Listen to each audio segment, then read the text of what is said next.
Angin menderu di hutan bersalju di timur jauh, saat Marco menggenggam erat tangan putrinya yang berusia 12 tahun, Sofia. Mereka berjalan cepat, berharap bisa sampai di rumah sebelum badai salju semakin parah dan menjebak mereka. Di depan mereka, dua anjing German Shepherd berlari cepat, membuka jalan di salju yang tebal. Butiran salju menari di udara dan pepohonan berderit karena tertiup angin kencang. Tiba-tiba, anjing yang lebih besar, Max, berhenti. Telinganya tegak dan dia menatap tajam ke arah jurang sempit di dekat situ.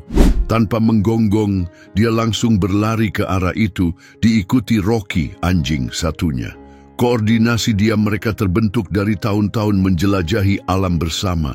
Sofia berteriak dan menunjuk ke tempat di mana kedua anjing itu berhenti di dekat area gelap di salju. Marco bergegas ke sana, jantungnya berdetak kencang saat melihat kedua anjing itu berdiri di dekat seekor anak harimau kecil. Binatang itu nyaris tak bernyawa, bulunya berdarah dan robek. Menggigil karena dingin yang menusuk, anak harimau itu kesulitan bernapas. Matanya yang berwarna kuning oranye berkedip pelan menahan sakit. Marco berlutut di samping binatang itu, melepas sarung tangannya dan menempelkan telapak tangan hangatnya di tubuh mungil itu. Lalu dia melihat sesuatu yang mengganggu, jejak aneh di salju, cetakan sepatu bot besar, dan tak jauh dari sana, selongsong peluru kuningan yang berkilau. Darah mengotori tanah bersalju dan ada lebih banyak jejak sepatu bot berat menjauh dari area itu bersama selongsong peluru besar dan jejak darah tebal. Seolah sesuatu yang berat telah diseret. Jelas bahwa pemburu liar kemungkinan telah membunuh induk harimau dan membawa tubuhnya, meninggalkan anaknya yang terluka untuk mati kedinginan. Sebagai ahli biologi, Marco biasanya tidak mencampuri jalannya alam, tapi situasi ini berbeda. Anak harimau ini bukan korban alam, dia korban kekejaman manusia. Kali ini, Marco merasa tanggung jawabnya sebagai manusia lebih penting dari aturan profesional apapun. Sofia, kita nggak bisa meninggalkannya, kata Marco. Dia bakal mati kedinginan di sini dan ibumu pasti marah besar kalau tahu ada harimau di rumah. Suaranya terdengar ragu. Dia tahu membawa hewan liar ke rumah adalah tindakan yang melewati batas. Tapi mata Sofia yang berkaca-kaca dan suaranya yang mantap membuatnya sulit menolak. Tolong ayah, pintanya. Kita harus menolong dia. Tangan kecilnya mengepal dan tekadnya terlihat jelas. Anehnya, kedua anjing itu tidak menunjukkan tanda agresi. Sebaliknya, Max menjilat kepala anak harimau itu dengan lembut, tanda kepedulian yang sangat tidak biasa terhadap musuh alaminya. Max bahkan mengeluarkan erangan pelan, seakan mendesak manusia untuk segera memutuskan. Saat mereka sampai di rumah istri Marco, Elena, yang juga seorang dokter hewan, awalnya tidak senang. Tapi naluri profesionalnya segera mengambil alih. Dengan tenang, dia mengambil peralatan medis dan langsung bekerja, meski kekhawatiran tergambar jelas di wajahnya. Marco, kamu sadar ini apa? Tanyanya dengan suara bergetar. Ini harimau Amur. Jumlahnya di alam liar kurang dari 500 ekor. Dan kamu bawa satu ke sini? Dia tidak menyalahkan, tapi beban situasinya terasa berat. Kita nggak punya pilihan, jelas Marco. Dari jejak yang kulihat, peluru, darah, ibunya dibunuh. Para pemburu liar baru saja ada di sini. Dia melihat kaki anak harimau yang terluka dan merasa tekadnya menguat. Elena memeriksa anak harimau itu yang mengalami luka, kedinginan, dan kelaparan. Setelah menstabilkannya, dia dengan hati-hati menaruhnya dalam kotak berisi selimut di dapur. Meski dia ragu, anak itu akan bertahan sampai pagi. Tubuhnya begitu kecil dan lemah sampai butuh waktu lama hanya untuk membersihkan bulunya dari darah. Kalaupun dia selamat, bisik Elena setelah Sofia tidur, kita bakal bagaimana? Setahun lagi, dia lebih besar dari kamu. Dia melirik ke arah Max yang berbaring melindungi kotak itu. Tapi keesokan paginya terjadi sesuatu yang luar biasa. Anak harimau itu tidak hanya bertahan hidup, dia kini berbaring di antara dua anjing yang membentuk lingkaran pelindung di sekelilingnya. Max tetap berada di sampingnya, menghangatkan tubuhnya sepanjang malam. Mata anak harimau yang sebelumnya redup oleh rasa sakit, kini menunjukkan rasa ingin tahu dan semangat hidup. Sofia menamainya Leo, yang berarti kekuatan, nama yang pas untuk makhluk kecil yang harus berjuang keras untuk bertahan hidup. Hari-hari berikutnya, badai salju hebat melanda wilayah itu, membuat mereka benar-benar terisolasi. Jalan tertutup salju, sinyal telepon hilang, dan mereka tidak bisa menghubungi Departemen Perlindungan Satwa Liar. Tapi isolasi ini memberi Leo waktu untuk pulih dengan tenang. Setiap hari, dia semakin kuat. Lukanya mulai menutup dan warna oranye cerah di bulunya kembali. Lalu, sesuatu yang tak biasa mulai terjadi. Setelah 2 minggu, perilaku Leo mulai berubah. Dia tidak bertingkah seperti harimau biasa atau kucing rumahan. Sebaliknya, dia meniru langkah percaya diri anjing-anjing German Shepherd. Saat Max duduk dan mengamati ruangan, Leo melakukan hal yang sama, menirunya dengan sempurna. Keluarga itu terkejut, geli dan penasaran. Melihat Leo menjadi hiburan harian mereka. Seiring waktu, dia mulai berperilaku lebih seperti anjing daripada hewan liar. Dia mengikuti setiap gerakan Max dan Rocky. Dan dalam kebiasaan yang sangat langka untuk kucing liar, Leo mulai datang saat dipanggil. Leo bermain kejar-kejaran dengan Rocky, belajar mengambil mainan, dan bahkan mencoba menggonggong. Meski suaranya terdengar seperti campuran antara geraman dan desisan. Saat malam tiba, dia duduk tenang di samping Marco yang menulis di jurnalnya, seolah-olah dia memahami pentingnya apa yang sedang ditulis. Suatu hari Marco melihat hal luar biasa. Leo melihat seekor hewan kecil di kebun dan secara naluriah menunduk, otot-ototnya siap meloncat. Sikap alami harimau sejati. Tapi sebelum dia sempat menerkam, Max menggeram pelan. Seketika, Leo seolah ingat bahwa dia tidak boleh melakukannya. Dia berdiri dan mengibaskan ekornya, seolah meminta maaf. Campuran antara naluri alami harimau dan kebiasaan seperti anjing membuat Leo menjadi makhluk yang benar-benar unik. Dia bukan sepenuhnya harimau lagi, dan jelas bukan anjing. Dia menjadi sesuatu di antara keduanya, sesuatu yang belum pernah dilihat sebelumnya.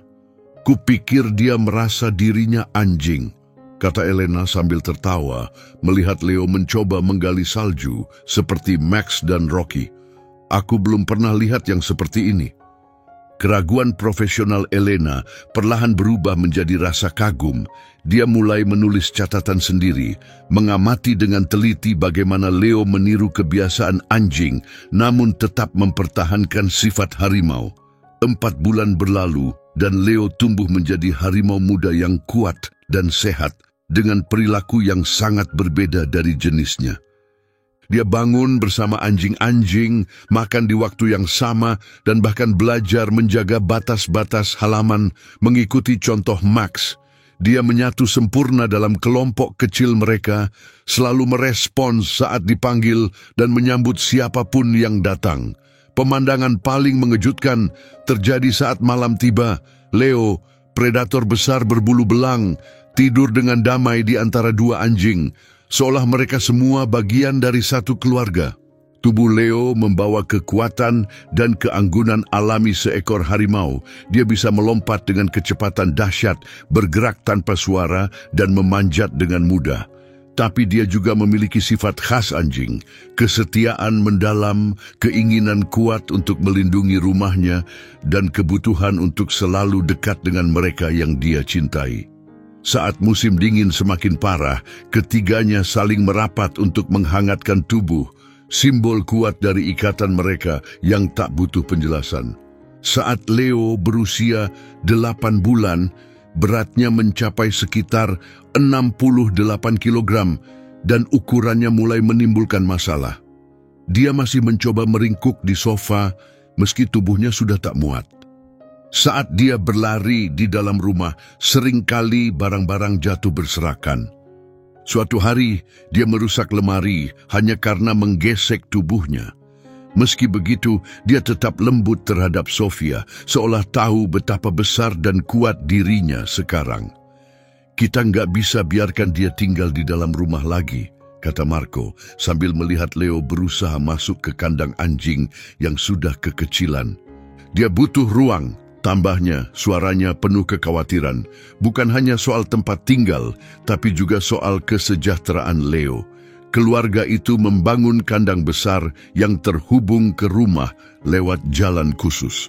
Leo masih bisa bebas keluar ke halaman, tapi kini punya tempat sendiri untuk tidur. Namun, setiap pagi, Max dan Rocky sering ditemukan meringkuk bersama Leo di kandang itu. Leo membentuk ikatan yang sangat kuat dengan Max. Anjing tua itu bukan hanya teman, dia adalah guru. Satu geraman pelan atau tatapan dari Max sudah cukup untuk mengarahkan tindakan Leo. Sofia mulai merekam video pendek tentang Leo dan mengunggahnya ke internet. Harimau yang berperilaku seperti anjing itu dengan cepat merebut hati orang-orang di seluruh dunia. Orang-orang mengirimkan mainan, meninggalkan komentar penuh antusias, dan menonton video baru dengan semangat. Setiap kali Leo mencoba menggonggong atau bermain dengan anjing-anjing, jutaan orang ikut menyaksikan, tapi ketenaran datang dengan konsekuensi. Begitu jalan akhirnya dibuka, Inspektur Javier datang setelah menerima laporan bahwa ada harimau yang dipelihara secara ilegal.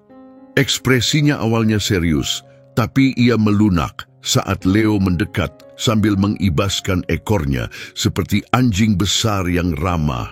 "Ini harimau Amur," kata Inspektur Javier tegas, "salah satu predator paling langka di dunia.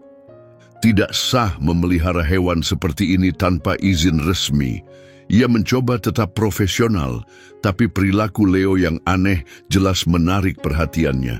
Ia terkejut melihat harimau itu mengenali namanya dan begitu jinak, tapi aturan tetaplah aturan. Matanya membelalak tak percaya saat Leo dengan lembut membawa bola dan menunggu ia melemparkannya. Memelihara hewan liar, terutama predator seperti ini, tanpa izin adalah pelanggaran hukum, kata inspektur itu. "Saya harus melaporkan ini ke departemen."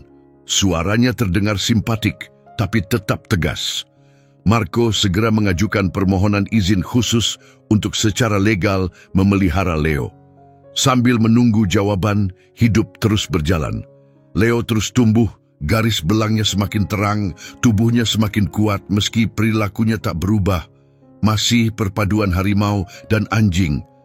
Setiap pagi, ia mengikuti Max mengelilingi halaman, menjalankan perannya sebagai penjaga dengan serius. 2 bulan kemudian, jawaban itu akhirnya datang. Izin itu ditolak. Departemen Perlindungan Satwa Liar memerintahkan agar Leo dipindahkan dari rumah dan dipersiapkan untuk dilepas liarkan. Berita itu menghantam keluarga seperti petir di siang bolong. Sofia menangis tanpa henti dan kedua anjing itu merasakan perubahan, tidak pernah meninggalkan sisi Leo. "Kalian tidak mengerti," pinta Marco kepada direktur departemen. "Dia tidak tahu bagaimana caranya menjadi harimau.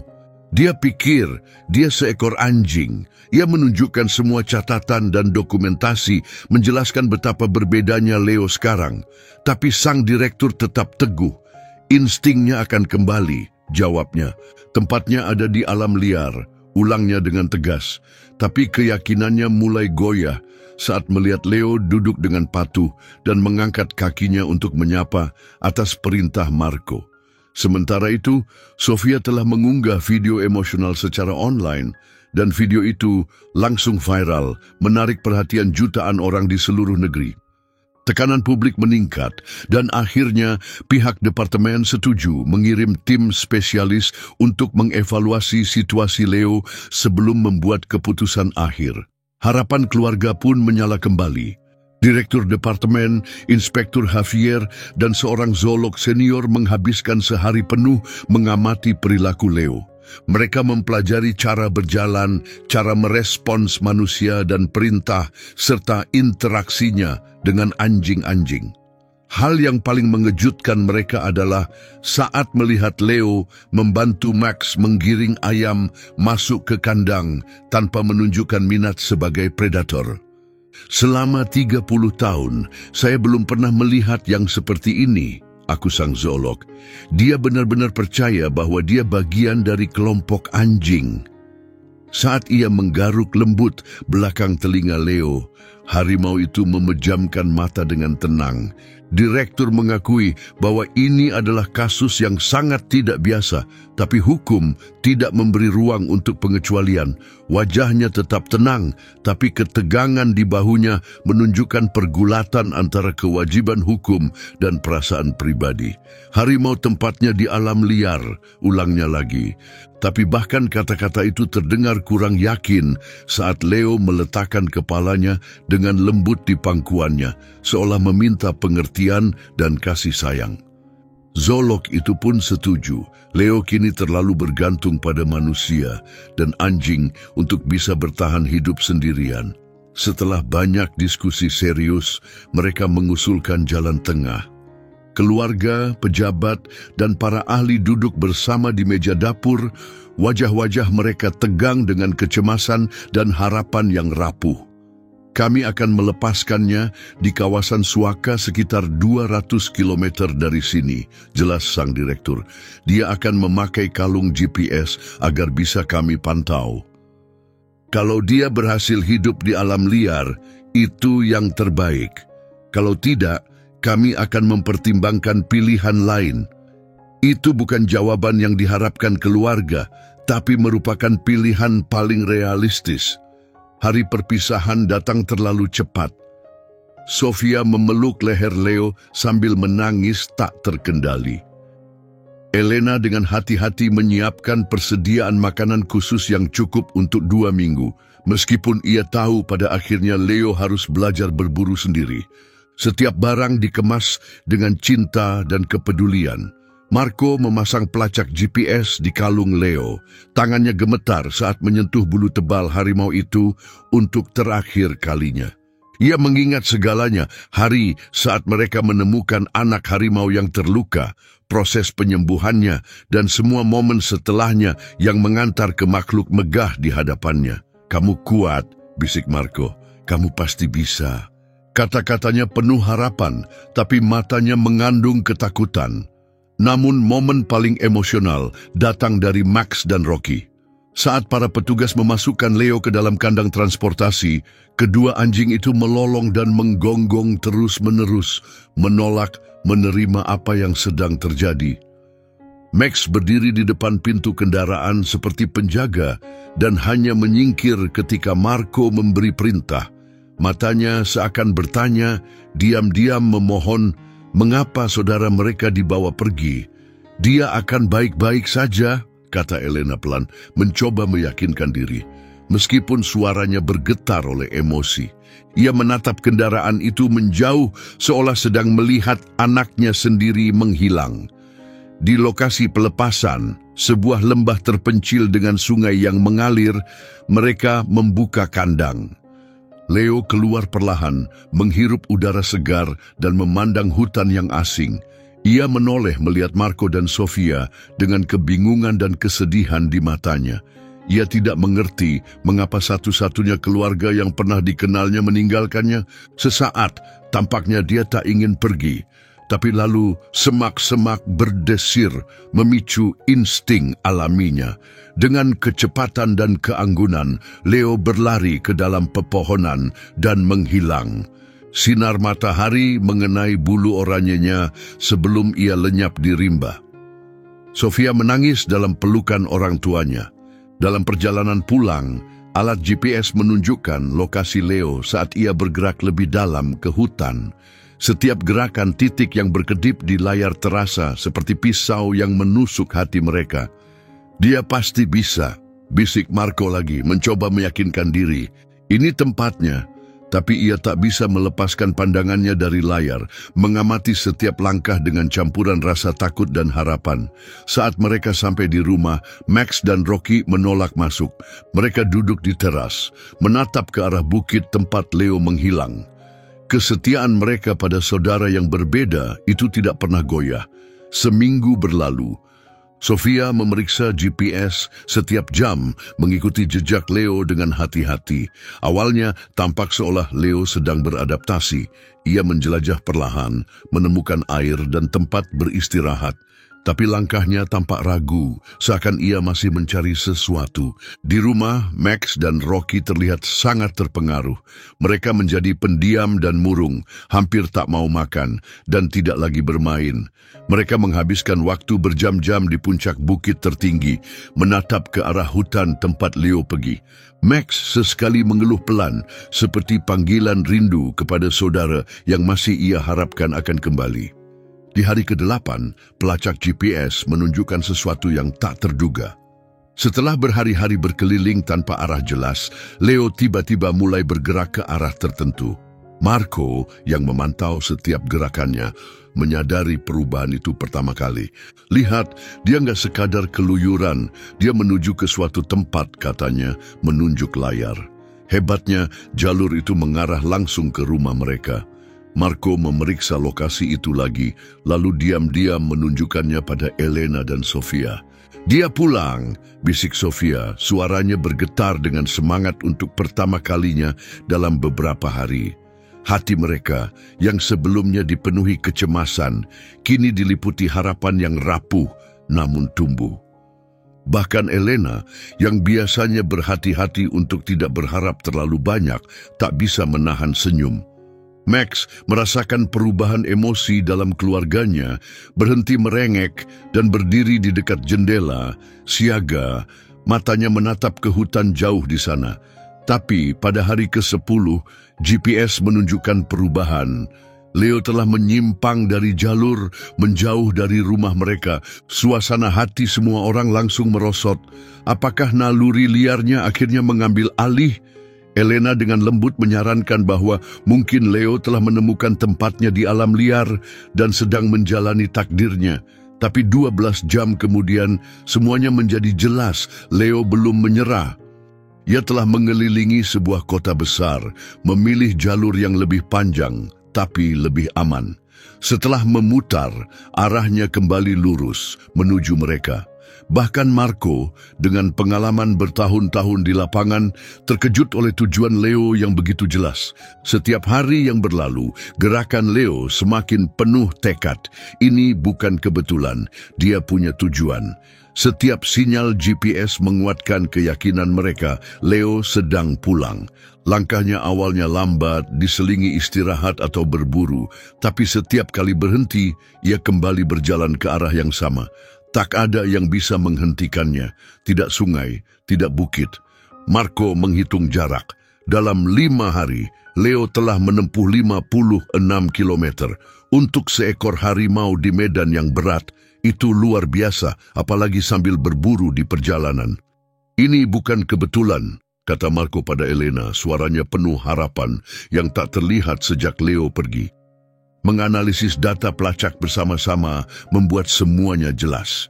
Setiap kilometer yang ditempuh Leo mencerminkan bukan hanya kekuatan, tapi tekadnya. Di hari ke-6, Leo sampai di Sungai Lebar, meluap oleh hujan musim semi dan arus deras. Biasanya harimau menghindari air dalam. Tapi Leo, yang tumbuh bersama anjing gembala yang biasa berenang tanpa ragu, mencari titik sempit dan berenang menyeberanginya. GPS menunjukkan arus mencoba menyeretnya mundur, tapi dia terus maju, tetap pada jalurnya. Di hari ke-7, Leo mencapai jalan raya. Pelacak menunjukkan ia menunggu sabar di semak-semak hampir 3 jam. Lalu, saat lalu lintas lengang, ia berlari menyeberang secepat kilat. Kehati-hatian, kecerdasan, dan fokusnya benar-benar luar biasa. Tapi momen paling berbahaya datang di hari ke-9. Pelacak menunjukkan Leo memasuki kawasan Suaka Beruang, area yang dikenal memiliki populasi beruang coklat tempat yang padat, dada Marco terasa sesak oleh ketakutan. GPS menunjukkan Leo berhenti di tengah hutan. Selama berjam-jam, tak ada gerakan. Lalu titik-titik di layar mulai melonjak, gerakan cepat dan tak beraturan ke berbagai arah. Wajah Marco memucat, tinjunya mengepal. Ada sesuatu yang terjadi, katanya pada Elena, suaranya tegang. Ini seperti pola perkelahian. Pelacak menunjukkan 8 menit gerakan intens, lalu diam selama 1 jam. Keluarga itu terpaku, menatap layar dengan ketakutan. Saat sinyal akhirnya bergerak lagi, mereka menghela napas lega, tapi Leo kini bergerak lebih lambat. Bahkan Max yang selalu dekat dengan Marco mengeluarkan erangan pelan. Ia seakan mengerti bahwa saudaranya sedang kesakitan. Dia terluka, kata Elena pelan, tapi dia masih berjuang, dia masih datang. Nada suaranya penuh kekaguman, bangga pada semangat Leo. Kemudian, saat para penjaga hutan meninjau data GPS dan menyelidiki lokasi, mereka memastikan bahwa Leo telah bertarung dengan seekor beruang coklat besar. Lokasi itu menunjukkan bukti jelas, gumpalan bulu oranye, tetesan darah, dan tanah yang tercabik. Fakta bahwa Leo selamat dari perkelahian seperti itu sungguh luar biasa. Beruang coklat biasanya lebih besar dan kuat dari harimau. Goresan tinggi di batang pohon menunjukkan betapa sengitnya pertempuran itu. Leo telah melewati semua rintangan, sungai yang deras, jalan ramai, predator berbahaya, semua demi satu hal, kembali ke satu-satunya tempat yang ia anggap rumah. Para ahli berkata, harimau tidak bermigrasi seperti ini, tidak dengan arah yang jelas, tidak selama itu. Tapi Leo berbeda dari harimau lain. Leo dipandu hanya oleh satu hal, cintanya pada satu-satunya keluarga yang pernah ia kenal, keluarga yang tidak seperti yang lain. Di malam ke-12, hal terburuk terjadi. Pelacak GPS, satu-satunya penghubung mereka dengan Leo, tiba-tiba berhenti. Sinyal terakhir menunjukkan Leo berada di area berbatu yang penuh pepohonan, sekitar 80 km dari rumah. Kehilangan sinyal secara tiba-tiba terasa sangat mengganggu. Keluarga yang terbiasa mengikuti setiap gerakannya kini menatap layar kosong. Marco dan Sofia langsung berangkat, mengemudi dan mendaki ke lokasi terakhir. Mereka mencari tanpa henti sepanjang hari, memanggil Leo, memeriksa setiap semak dan celah batu. Tapi tak ada tanda-tanda harimau itu. Hanya sepotong sobekan kalung GPS-nya yang tersangkut di ranting. Potongan kecil itu menjadi satu-satunya penghubung yang tersisa dengan dirinya. Marco membayangkan apa yang mungkin terjadi. Mungkin Leo tersangkut dan berusaha melepaskan diri hingga alatnya rusak. Tapi apakah dia terluka? Apakah dia masih bergerak? Pertanyaan-pertanyaan ini menghantui pikiran saat Marco dan Sofia pulang, dibebani ketidakpastian. 3 hari berikutnya terasa sangat panjang, penuh keheningan dan harapan yang menipis. Sofia hampir tidak keluar dari kamarnya, terlalu sedih untuk menghadapi kemungkinan bahwa Leo mungkin telah tiada. Elena menghubungi setiap pos penjaga hutan, setiap rumah sakit hewan dalam radius 200 km. Setiap panggilan membawa harapan, tapi jawabannya selalu sama. Tidak ada laporan, tidak ada berita.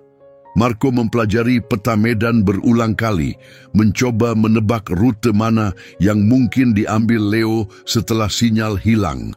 Berdasarkan kecepatan perjalanan sebelum alat mati, Marco memperkirakan harimau itu mungkin butuh 3 atau 4 hari lagi untuk sampai jika ia tidak terluka parah dan tetap menuju arah yang benar. Ia menggambar garis-garis kasar di peta dengan tangan gemetar, semuanya menunjuk ke satu arah. Pulang. Dia punya bulu untuk tetap hangat, kata Marco keras-keras, mencoba terdengar masuk akal. Tapi dia tetap butuh makanan, air, dan harus menghindari predator, serigala, beruang, manusia. Suaranya penuh kecemasan dan kebanggaan untuk harimau yang telah menempuh perjalanan sejauh itu. Mereka tak mengatakannya dengan lantang, tapi mereka tahu kenyataannya. Peluang Leo untuk selamat semakin kecil, namun tak satu pun dari mereka berani menyerah. Di malam ketiga, saat makan malam, keheningan pecah. Kedua anjing gembala tiba-tiba melompat, menggonggong keras. Max berlari ke pintu, diikuti Rocky yang ekornya bergoyang kencang. Suara itu begitu keras hingga piring di meja bergetar. Marco bergegas membuka pintu, jantungnya berdebar kencang. Di bawah cahaya lampu teras berdiri sosok tinggi dan kurus. Binatang itu diam, hanya ekornya yang panjang bergoyang pelan di belakangnya. Itu Leo, penuh lumpur, lebih kurus, kalungnya hilang, tapi tak diragukan lagi, ia hidup. Matanya yang keemasan bersinar dalam gelap, penuh emosi. Luka baru terlihat di tubuhnya, dan salah satu kakinya tidak ia injakan, tapi itu jelas Leo mereka. Untuk sesaat, waktu seakan berhenti. Lalu Leo mengeluarkan suara pelan dan serak, bukan auman, tapi sesuatu di antara gonggongan dan serakannya sendiri, versi sapaan yang ia pelajari dari saudara-saudara anjingnya. Itu adalah suara seorang pejuang yang pulang. Belakangan, menggunakan data GPS parsial dan alat pemetaan, Marco menyusun ulang jalur Leo. Harimau itu telah menempuh setidaknya 210 km melewati hutan, sungai, jalan, dan wilayah penuh predator dalam waktu sedikit lebih dari 2 minggu. Garis di peta terlihat sangat lurus, seolah Leo mengikuti jalur magnetik menuju rumah. Para ilmuwan kemudian mengusulkan berbagai teori, mungkin orientasi geomagnetik atau naluri luar biasa. Tapi tak ada penjelasan yang terasa cukup. Bagi keluarga itu, semuanya sederhana. Ini bukan hanya naluri, ini adalah kesetiaan. Leo tidak kembali ke sebuah rumah. Dia kembali kepada mereka yang ia cintai. Saat ia melihat Max dan Rocky di halaman, sesuatu di dalam dirinya berubah. Ia tidak lagi bergerak seperti harimau. Ia berlari dengan sukacita seperti seekor anjing yang pulang. Meski kelelahan, Leo berlari menghampiri mereka, ekornya tegak, tubuhnya bergetar karena kegembiraan. Kedua anjing gembala berlari menyambutnya, dan dalam sekejap, ketiganya terjerat dalam badai ekor yang bergoyang, erangan bahagia, dan bulu yang basah. Sofia sambil menangis berlari ke halaman dan berlutut di samping mereka.